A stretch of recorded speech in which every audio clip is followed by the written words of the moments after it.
Welcome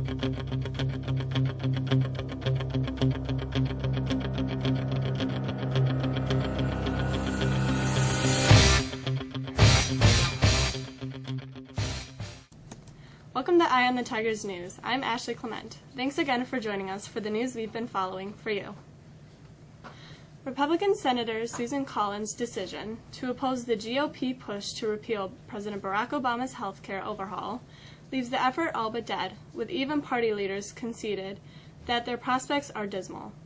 Yesterday saw dozens of protesters in the Senate chamber hallways. The collapse marks a replay of the embarrassing loss President Donald Trump and party leaders suffered in July when the Senate rejected 3 attempts to pass legislation erasing Obama's 2010 statue. The GOP has made promises to scrap the law, a high-profile vow for years, and its failure to deliver despite controlling the White House and Congress has infuriated conservatives whose votes Republicans candidates need. The White House and congressional Republicans are finalizing a tax plan that would slash the corporate rate while likely reducing the penalty for the wealthiest Americans, with President Donald Trump ready to roll out the policy proposal at midweek. The grand plan to rewrite the nation's tax code would be the first major overhaul in 3 decades, delivering on a Trump campaign pledge and providing a sorely needed legislative achievement. It also is expected to eliminate or reduce some tax breaks and deductions. The plan would likely cut the tax rate for the wealthiest Americans, now at 39.6%, to 35%. Supermarkets are gradually reopening in hurricane-ravaged Puerto Rico, but the situation is far from normal and many customers are going home disappointed. Most food stores and restaurants remain closed. That is largely because power is out for most of the island and few have generators or enough diesel to power them. The shops that were open Monday had long lines outside and vast empty shelves where they once held milk, meat, and other perishables. Drinking water has nowhere to be found. Only 5% of the country has power as of Tuesday morning. Warnings that a volcano on the Indonesian tourist island of Bali will erupt have sparked an exodus of more than 75,000 people that is likely to continue to swell.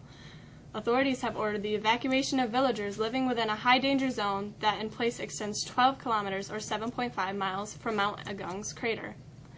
The region is being rattled daily by hundreds of tremors from the mountain, which volcanologists say indicates a high chance of an eruption.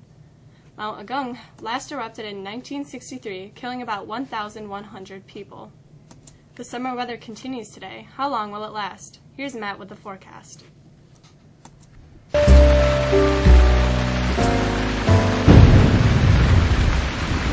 Yesterday's high at the Syracuse airport was 91, 1 degree short of the record high.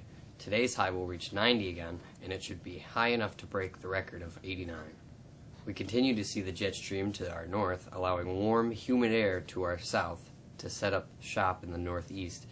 The hot weather continues on Wednesday, before we finally see some changes beginning Wednesday evening.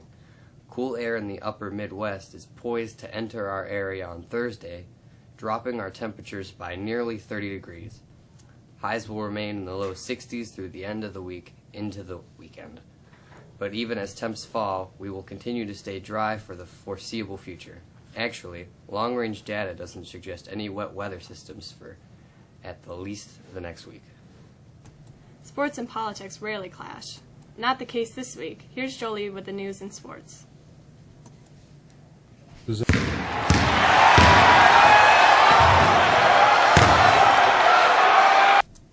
President Donald Trump is up and tweeting, and his target is the NFL.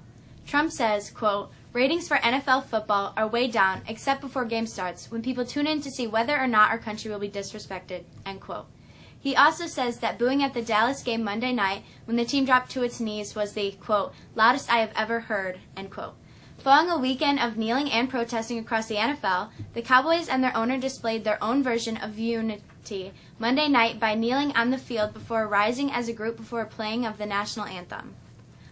On the field, the Cowboys won last night, while the Bills and Jets also won. The Giants went to 0-3 after a last-second 61-yard field goal sent them to a winless start. Only the Chiefs and Falcons remained perfect at 3-0. The Yankees rookie phenom Aaron Judge set the rookie record for home runs yesterday after clubbing 2 home runs to bring his total to 50, breaking Mark McGwire's 1987 record.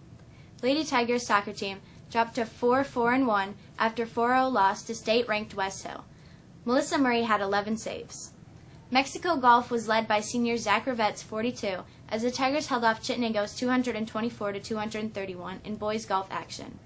Fellow senior Ron Marsden added a 43 for the Tigers. That's a quick look at sports. I'm Jolie. Have a good day. Student Services is announcing that several college admissions reps are coming to the high school in the next couple of weeks. Seniors should check the schedule for schools, dates, and times. Yearbook presale has begun. They are $45 until November 17th. Seniors should mark their calendars. The high school will hold its annual financial aid night on October 3rd, beginning at 6:30 in the auditorium. And finally, the after-school activity program kicks off October 2nd. Interested students should sign up in Mr. Busco's office. Thanks for being with us. I'm Ashley. We hope to see you again next Thursday.